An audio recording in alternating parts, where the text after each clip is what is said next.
Welcome to Free Thoughts. I'm Trevor Burrus. And I'm Aaron Powell. Joining us today is Dr. Carl L. Hart, the Ziff Professor of Psychology in the Departments of Psychology and Psychiatry at Columbia University. His new book is Drug Use for Grown-Ups, Chasing Liberty in the Land of Fear. Welcome to Free Thoughts, Dr. Hart. Thank you for having me, Trevor and Aaron.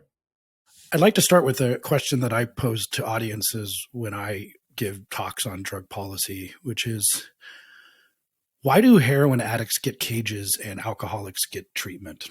Man, I don't know how to answer that. You know, that's a loaded question. There's a lot of that question. I don't know. You know, it all depends. Just in terms of how we treat addiction in this country, it's not very progressive or even humane. So, or not even good medicine. Maybe it has something to do with our limited skill set or knowledge in medicine. Not that the knowledge isn't out there, but our unwillingness to accept good knowledge and good science. Maybe that's what it has to do with.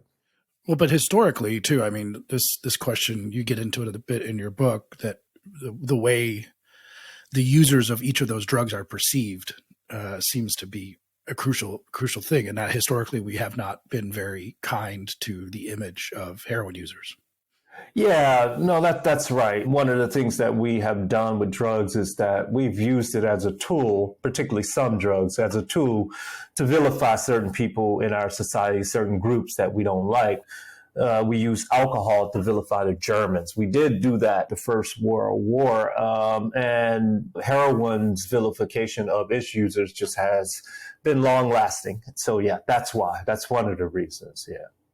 We are in the middle of an opioid epidemic. It's striking driving through the states around Virginia and seeing them just filled with billboards for opioid addiction hotlines that I don't ever remember seeing. And we're hearing constant stories. And so is it the wrong time to be talking about the question of legalizing opioids? So let's take West Virginia for an example. So West Virginia has some real problems, economic problems, environmental problems, real problems. And one way to sweep those problems under the carpet is to blame opioids and heroin and the rest of these drugs. Like you said, we're having an opioid epidemic. I don't know how you're defining opioid epidemic. It is true that some people die from drug-related overdoses, but rarely do people die from a single opioid alone. That rarely happens. And we also know that people get in trouble with opioids, or they're more likely to get in trouble with opioids when they have things like loss of income, especially when their income was supporting a family, also securing their role in that community. Now that's gone. So let's just think about DuPont and all the damage that corporation did to that community. We don't blame DuPont, we blame heroin or some other drug. So these drugs, opioids, just become a scapegoat for those corporations that really should be blamed for the carnage that is going on in places like West Virginia, Michigan, Ohio, all of these corporations who have poisoned the land, taking away the jobs, and then we say, look at those opioids, let's go after those opioids.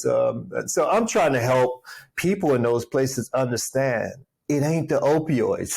It's these other things. And if anything, the opioids provide some relief from the horrible conditions under which you find yourself these days. Your own history getting into drug research, but when you talk about it more in your previous book, High Price, but when you first got into drug research, you had a very different image of drugs and what they did to people, correct?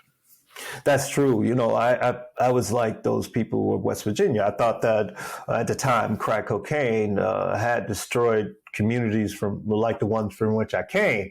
And so I blamed crack. I blamed all these other drugs.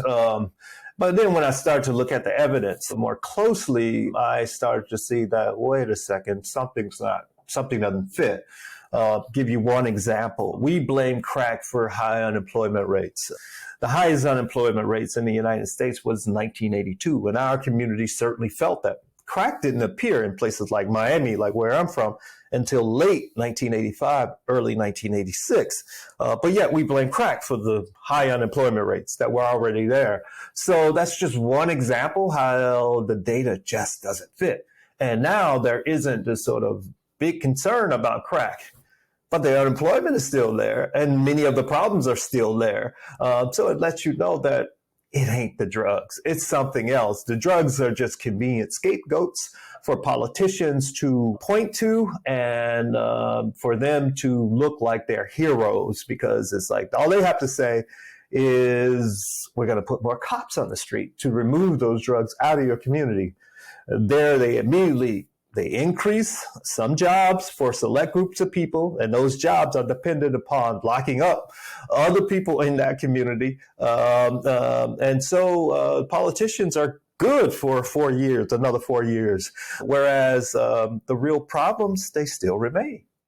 When you say that we're placing too much emphasis on the harm of the drugs, do you mean in comparison to other things, or that we are, and I mean, we're doing both of these simultaneously, that we are overstating the actual, say, physical and addictive harmfulness of the drugs? Yeah, so let's just think about this for a second. If we take any drug, from heroin to marijuana to cocaine, whatever the drug, the vast majority of the users of that drug, they don't have a problem. They are responsible people, taking care of their families. They're doing all the things that we expect people to do, adults to do in a society. If that's the case, if you got the vast majority of any drug, any vast majority user of any drugs, they're okay, you don't have these problems, then it tells you that it's not the drug, it's something else.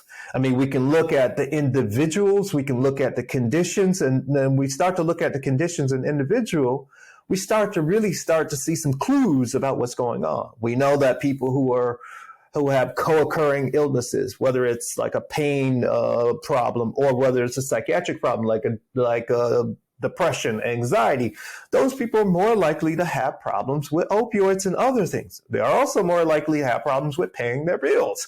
And so if you treat those co-occurring illnesses, now you deal with some of the things that you have attributed to opioids or some other drug. And then we can think about those people who they once were pillars of their community. They had good jobs, they were middle class. GM, the factory left, went to Mexico. Now that person doesn't have that well-paying job. That person is not respected as much in that community. Their sense of somebody has been diminished. And the impact of that is that it can be tremendous.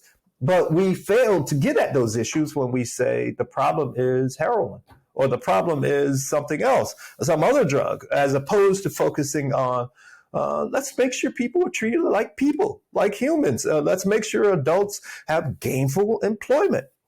Now, I'm a product of drug abuse resistance education, the DARE program, which taught me a lot of things about drugs. It taught me that you could get addicted to heroin if you take it once. Also crack. I think that, especially in the 80s, the discussion of being addicted to crack. And that sounds a little bit hyperbolic, but there's got to be something about heroin rather than, say, aspirin that would cause addiction, right? It does give you happy feelings. I mean, the opiates always make me nauseous, but I know for some people, they give them happy feelings. So we can't discard the drug, and heroin itself seems to be extremely given more intense feelings than morphine, which gives more intense feelings than just regular opium, and fentanyl gives more intense feelings. So there's something going on there, right? Yeah, there is. The heroin is good at producing euphoria, like you nicely described. But please understand that heroin and morphine are essentially the same drug. In fact, the actions on the brain, they're the same. The Bayer Aspirin Company in 1874 put 2 acid groups on morphine, and then voila, that's heroin. Although the acid groups, they don't have any effects, not on the brain or anything. So heroin is morphine.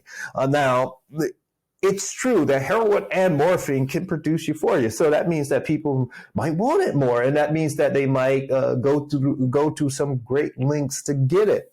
But please understand, having an orgasm is a lovely thing. And that's still like one of the best things. And people will go to some great lengths to experience that.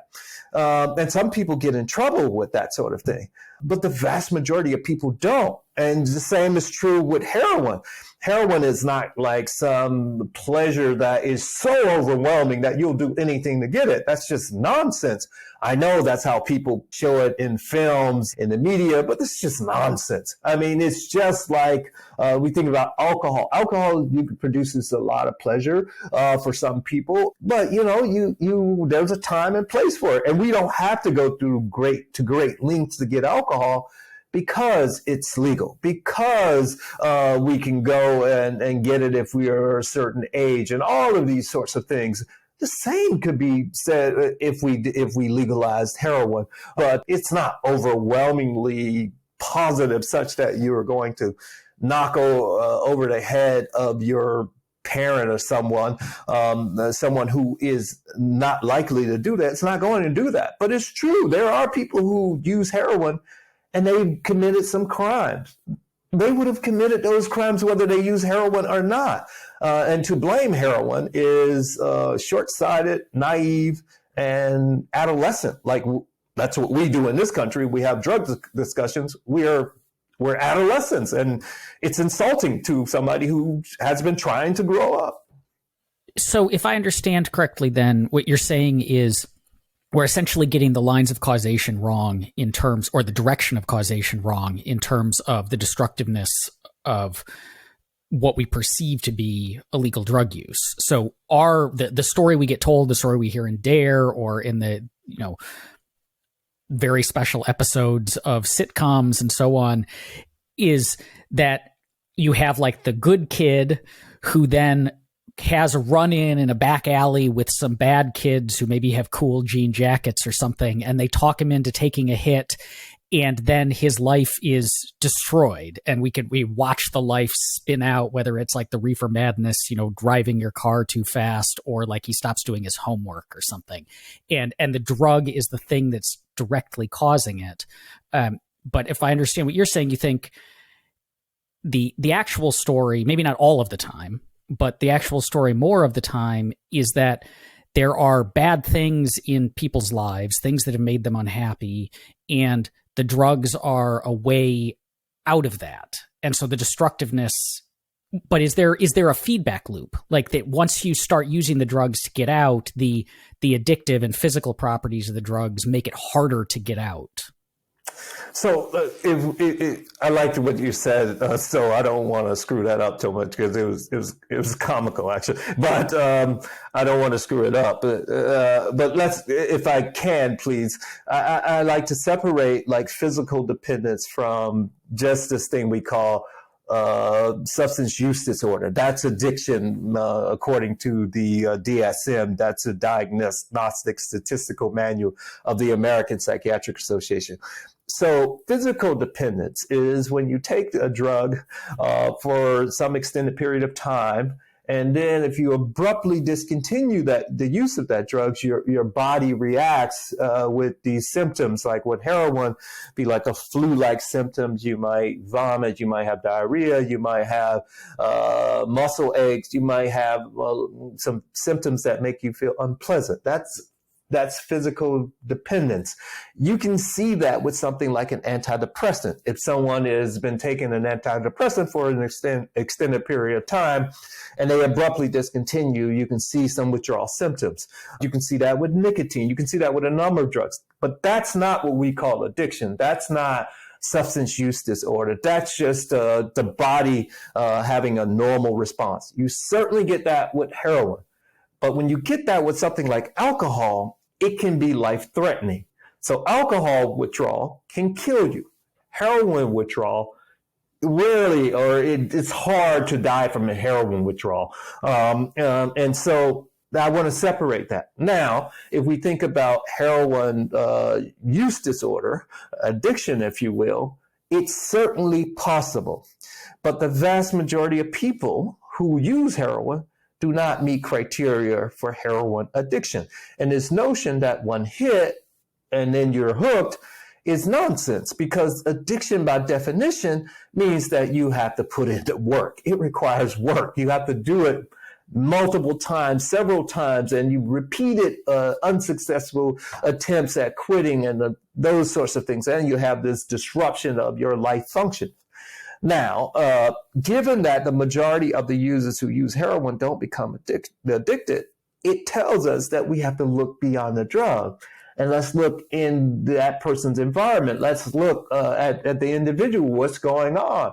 And now that might provide some clues about why that person is addicted to heroin or anything else.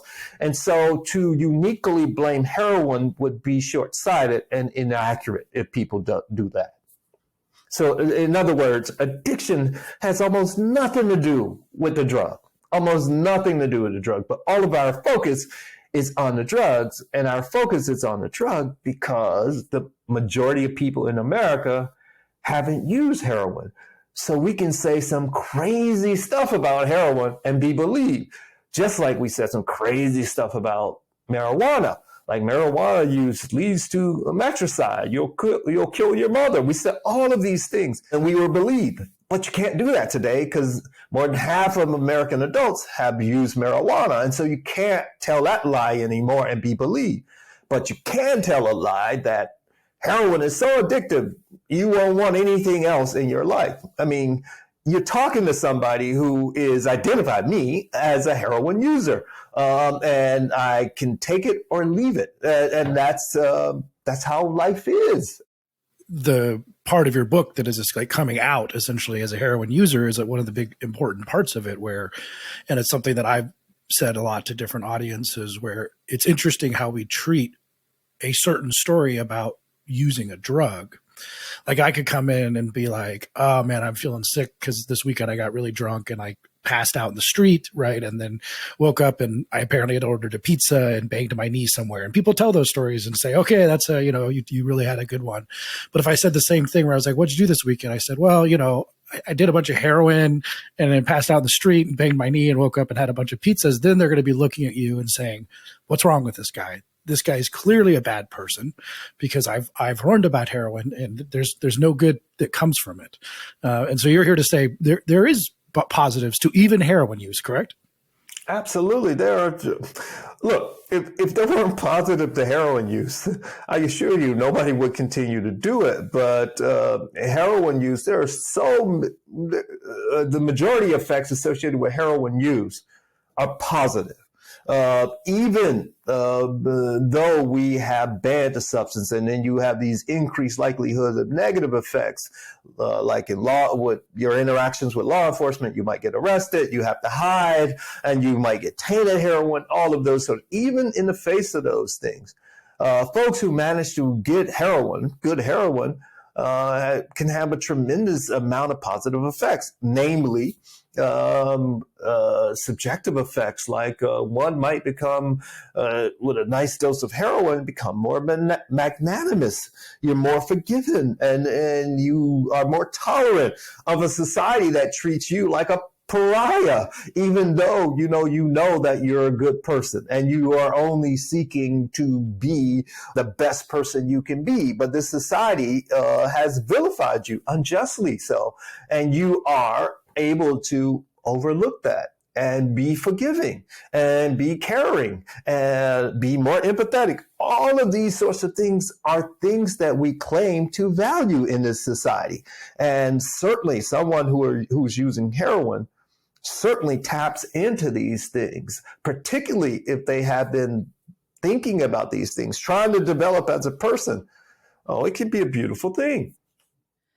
It seems then I can imagine a cultural change way out of this then, that if we take the story of alcohol, we take the story of marijuana and now of heroin, that what you're saying is alcohol is actually pretty bad.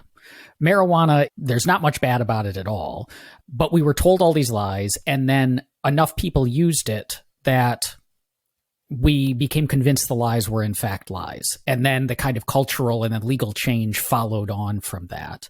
And it also seems like there's always going to be people who, there's a lot of people who would not take what you're saying to heart and go out and try heroin because they're either scared or it's illegal. They don't know how to get it. They're afraid of the repercussions and so on. But there's always going to be people who are willing to do that. Let's be clear. Like, I don't want anybody to take what I'm saying and go out and do heroin based on that. That would be stupid. That would be like somebody saying, I'm saying flying is great. Oh, I'm going to go out and get an airplane and fly. That's some stupid shit. I mean, so we are having an adult conversation and we expect people to behave as such. I mean, so what we're saying is we're having the conversation to open people's mind, to look into this further, to learn about it to the point where, you can make an informed decision. That's what we're doing. How we go to the frame of this conversation leads to people using drugs.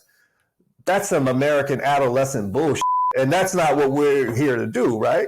Right. I'm not saying that's what we're doing. What I'm saying is that there's this cultural fear, and there's also, so there are people who already would be interested in trying it, but there's external factors that kind of prevent them from doing it in a way that, like, 10 years ago, before marijuana was legalized in a lot of places, people were less worried about trying that because they knew that how it was easier and there were less repercussions and so on. And so it seems like then if the marijuana story just repeats, that people start trying other things as well, that the marijuana story repeats for heroin. Heroin seems like, in most people's minds, like the hard drug, right? Like that's the one when we at the Cato Institute talk about legalizing drugs, the response is like, oh, you want to legalize heroin?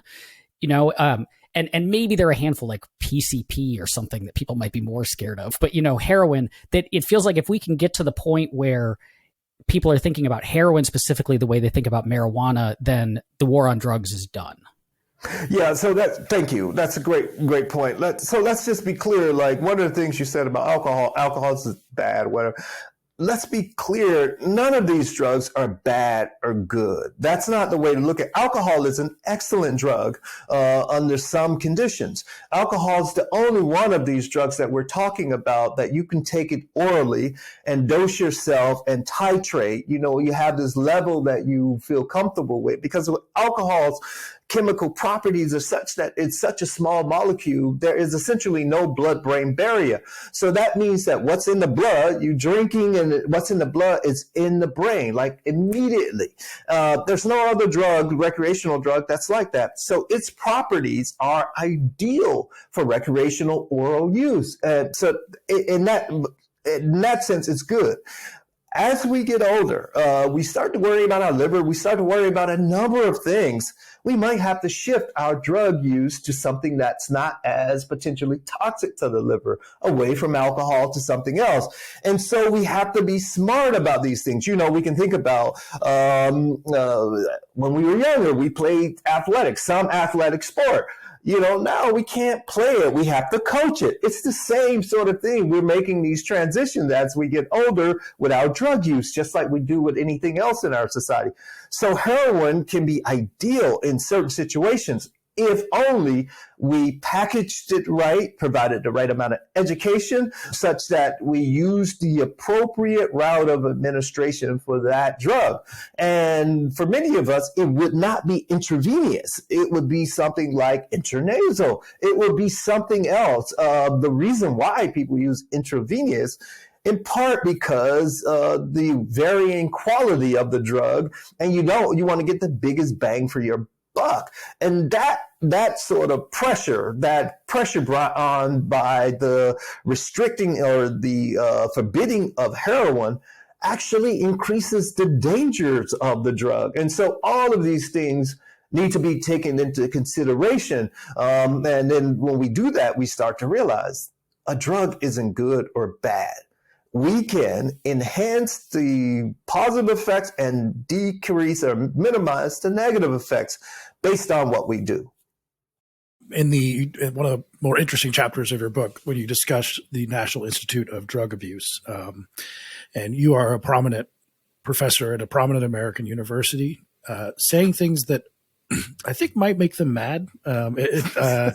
Maybe at least the director, Nora Volko, but how is the National Institute of Drug Abuse kind of contributed to this unified view of drugs and how we have to approach them, and how has been your relationship with them in the past? Yeah, you can imagine. So the National Institute on Drug Abuse mission used to be, until like a year or two ago, it was to bring to bear the nation's sort of scientific resources to focus on drug addiction and drug abuse.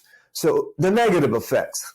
If the vast majority of effects that occur after these drugs are positive, and you're only focused on the negative, you can see how that will skew the scientific literature and therefore our perspective as a society. And that's what the National Institute on Drug Abuse has done, and knowingly and willingly done, because they were incentivized to do as such. And that's the thing that I found most abhorrent as a scientist.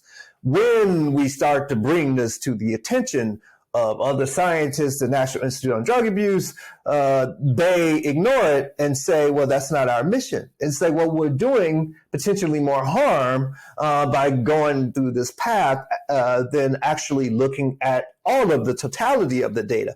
And so they changed their mission recently, I think because of this pressure we brought on them. But it would be interesting to see if the behavior changes.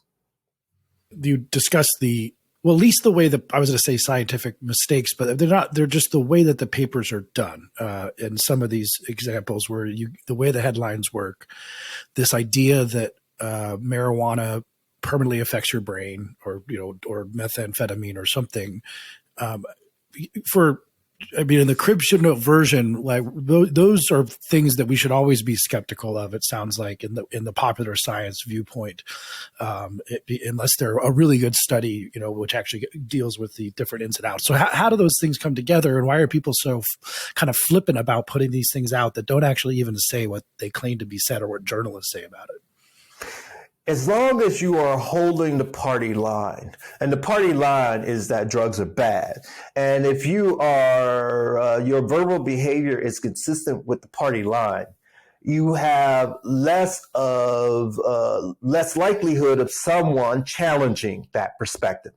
But when you're going against the party line, as I am, and now you open yourself up to be challenged.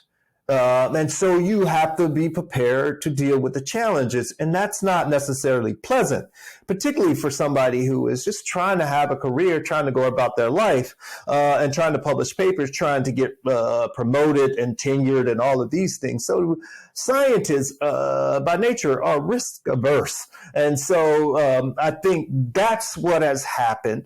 People have just decided that, look, it's easier just to go along, and you're rewarded and you don't stand out. I think the Japanese have this saying that the nail that sticks up gets whacked. And so that's how I think science or scientists have been thinking about it. But if we can, for a second, please think about the thing that really clued me in is when I started to reread American history as an adult, not like the kids, they make you learn the Declaration of Independence and those things. But as an adult, when I looked at this, it's some profound stuff that the founding fathers produced. This notion of we all have these three birthrights, at least: life, liberty, and the pursuit of happiness. So long as you don't disrupt anybody else's ability to do the same. That's some profound stuff. It means that you can live your life how you see fit. It's like, that's all we want as adults. We just want to live how we see fit. We just want to be left alone to our own devices. And long as we're not bothering anyone else, I participate in my community. I contribute. I do all of these things to help other folks. And how some person who knows less than pharmacology than I do is going to tell me I can't alter my consciousness with my wife or whatever I decide to do, it's insulting. I think every American should be insulted. And so I was so shocked as I read deeper at how willingly Americans gave up these rights. And it's like, well, you can give up your rights, but you have no right to sacrifice mine. And that's why I wrote this book and why I am out here, because I want my rights. Do scientists working in this area, that the threats to career, to prestige, to reputation, and all of that, are they like, so when you talk to other scientists who are working in this area, doing this kind of research, do you get from them like, I wish I could be saying different, I wish I could be giving a more nuanced view on drug use or effects and so on, but I fear for this? Or is it more that there's kind of a selection effect, so that the people who get into this stuff are the ones who've been filtered through and kind of already believe the line that we all grew up with in school? So there, as you might imagine, there are a variety of folks. There is a large number of people who use these drugs, and they toe the party line, and they believe in exceptionalism. Like, I'm special, and so I can do this, but not for the masses. And that's really insulting. But a lot of people believe that, and so you have the exceptionalism, and then you have a faction that believes that, well, it's better to err on the side of caution. We never know what's going to happen in the future, so you err on the side of caution. That's okay if there are not negative or potential negative outcomes that outweigh that approach. And there are far more potential negative outcomes by erring on the side of caution.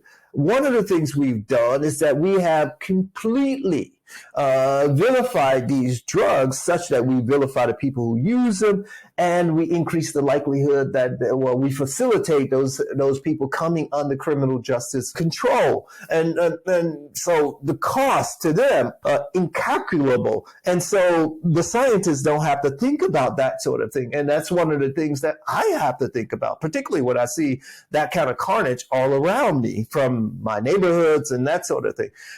So there are a variety of positions in science. Some people come to me and say, I agree with you, and I don't know how to step out, and so they're struggling with stepping out, and so hopefully they figure it out. Hopefully, I'm encouraged by that, but I don't really look for my salvation among scientists. I look for my salvation among the American people. And you present it to the American people, and they will do what they will. And then that's all I can do. That's all I'm trying to do. One of the realizations I've had as I studied drug policy over the years is that if you drill down deep enough into the issues, why are these substances prohibited versus these substances that are allowed? If you drill down into it, you end up kind of at a strange question, which is, what is the difference between a drug, is it an illicit drug, and medicine?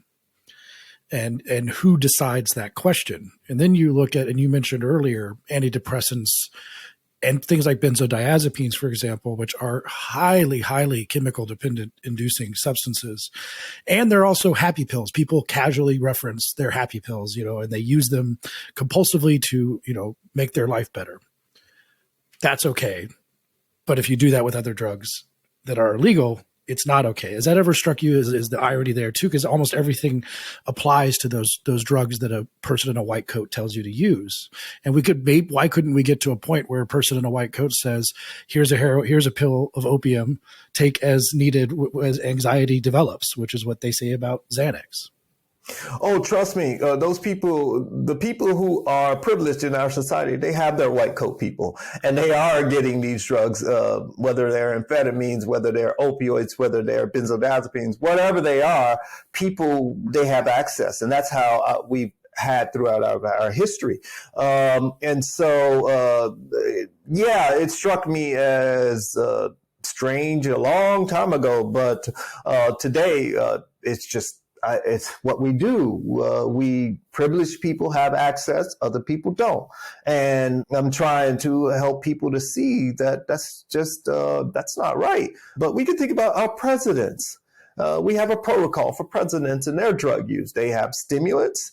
in the day to wake up, and sedatives at night to go to bed. I mean, I don't know if you guys remember back in the late 80s, early 90s, George Bush 1 came under attack for his sleeping med. He was on a benzo called triazolam, which is Halcyon. Halcyon had started to get a bad reputation, like all sleeping pills do. And it's not the pills, it's the folks who and the conditions. And once they're touted as, they're miracle drugs, and then you can be sure that they're going to be vilified. And Halcyon was vilified. President Bush had been taking this Halcyon for a number of years without problems, and he was happy with it. And the press was starting to dog him about him using Halcyon. And he was like, why should I change my medication that works?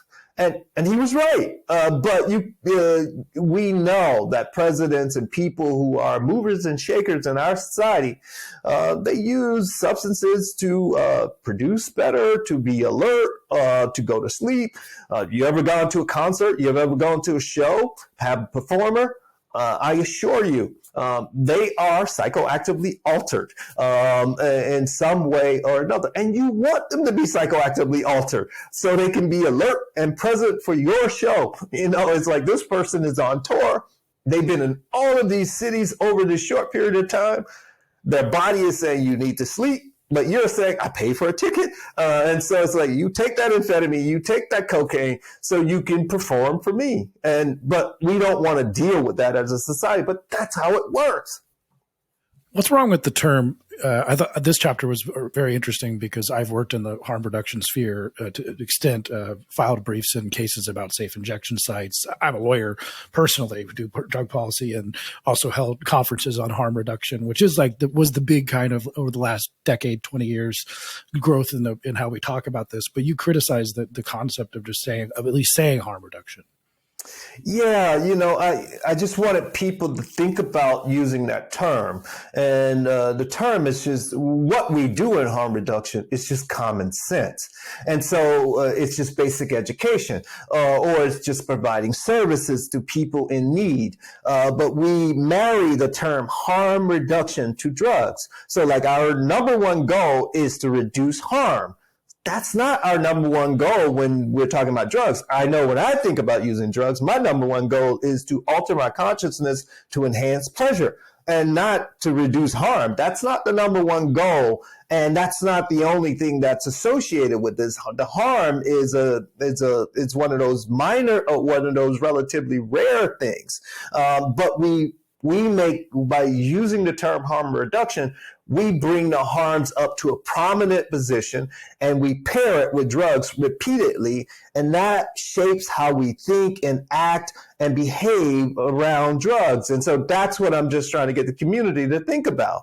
And then also when we think about supervised injection facilities or consumption facilities, the people in the field, harm reduction field, they feel as though that this is progressive and they're doing something good. And I'm trying to say to folks, it's like, it's not. And it's not related to drugs. It's like, because if you have somebody who's using drugs, any of us, I know I don't want to go to a public space to use my drugs. If I had a home, I would go to my home. So how about we work on getting these people homes? And then that's the problem. Their housing is the problem, not their drug use, but we pretend the drug use is the problem. And when you do that, now you have castigated all of us who use drugs as if that's a thing. And it's like, no, focus on what the issue is. This person doesn't have a home. This person doesn't have health care. This person doesn't have all of these things. But we're calling it a drug problem. That's part of the problem. How much of the continued embrace of the war on drugs, locking people up, preventing research into this stuff and so on is class and race-based othering and discrimination? You hear the line like the cops can bust a whole bunch of people, harass a whole bunch of people in the street for buying, selling drugs in Anacostia, DC, but if they started doing the same thing in Georgetown, opinions would change really quickly. And that seems to be this kind of constant thing and the opioid crisis became national news when it was white communities that were getting hit, but there was less interest when black communities and so on. Like, is a lot of this simply that we just can't look past these class and race differences, and so we want to just punish people who we think are different than us or lower status or so on? Yeah, so if we could go back a little bit to the Rust Belt, like the West Virginia, Michigan, Ohio, we think about all of those jobs that left, and what are we going to do? One of the things that we have agreed to do is to make the war on drugs our jobs program. So the war on drugs is a jobs program. And if we think about it as a jobs program, so we're thinking about, what do you mean jobs? Well, we created jobs in law enforcement primarily for white folks who were less well educated in some cases, but it's also jobs programs for the prison sort of industry, the industries that have been propped up around prisons, like hotels, restaurants, all of those. It's this jobs program. And now we think about it from that perspective, we know that it's incumbent upon us to make sure that the commodities in which this sort of industry is built on, bodies behind bars, are primarily black and brown, because you can do that. You can put black and brown bodies behind bars without too much of a fuss from the broader society, because the broader society is already susceptible in believing that those people are somehow less moral, somehow less than we are. And so we can get away with that for some period of time. And we have gotten away with it for some period of time. Now the society is now being forced to kind of rethink this and reevaluate this. Although we haven't really made many changes, we have tinkered around the edges. But that means that the society still has time to figure out, how do you shift those jobs? How do you make sure people stay employed who are in this sort of jobs program without being too inconsistent with this notion that we live in a democracy and we care about our people? And that's what we're struggling with now. So you have people on the left, the right, they're all talking about criminal justice reform. There's really nothing to discuss, but we're talking about it because we still haven't figured out how to replace those jobs, or how do we redirect the efforts of the people who have benefited. Because we talk about the war on drugs like it's been a failure, when in fact it's been a huge success. I mean, for a number of people, you wouldn't be talking to me if it was not for the war on drugs. My career is predicated on the war on drugs. I got paid essentially to get a PhD to study drugs because of the war on drugs. And so many of us, we benefited handsomely. And so the question is, how do you replace those jobs? How do you shift the focus of those individuals who's working in this job program? In 1938, a man named Henry Smith Williams wrote a book that you might be familiar with called Drug Addicts Are Human Beings, which is a remarkable book. I'm afraid I don't know it. Thank you for saying that. Well, I'll have to send you. It's available digitally, but your book kind of reminds me of almost a updated version to some extent of what his book was about. Ultimately, is that the goal, to make people realize, that the drug users, drug addicts are human beings, and to get people to come out of the closet, say, I use these drugs, I do it responsibly. It seems at the end of the day, that's what we're looking for. These people are human beings. Yeah, ultimately for me, man, I really got a profound appreciation for our founding documents and what these folks were trying to produce here. And with the understanding that we are not there, and they knew we weren't there. They had their own flaws, those guys themselves. And society, it just gives society something to aim for. And I'm an expert on drugs, so I'm trying to make sure that my area is consistent with the promise. The practice of my area is consistent with the promise that to American citizens. That's what I'm trying to do there. the notion of people getting, or my ask that people get out of the closet, particularly middle-class privileged people get out of the closet, that ask is based on the fact that many people come up and say, what can I do? And so I wanted to give them something simple that they can do at Thanksgiving with their family, come out of the closet in their small circle, on a bigger scale. But it's something that everyone can do, and we're all participating. And you don't have to know how to write. You don't have to be the most charismatic person. You don't have to do any of those things. All you have to do is just say, hey, I'm one of those people. So hopefully your circle is less likely to vilify somebody for simply using a substance.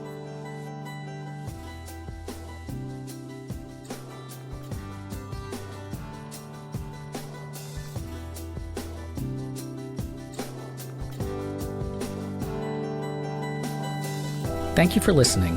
If you enjoy Free Thoughts, make sure to rate and review us in Apple Podcasts or in your favorite podcast app. Free Thoughts is produced by Landry Ayers. If you'd like to learn more about libertarianism, visit us on the web at www.libertarianism.org.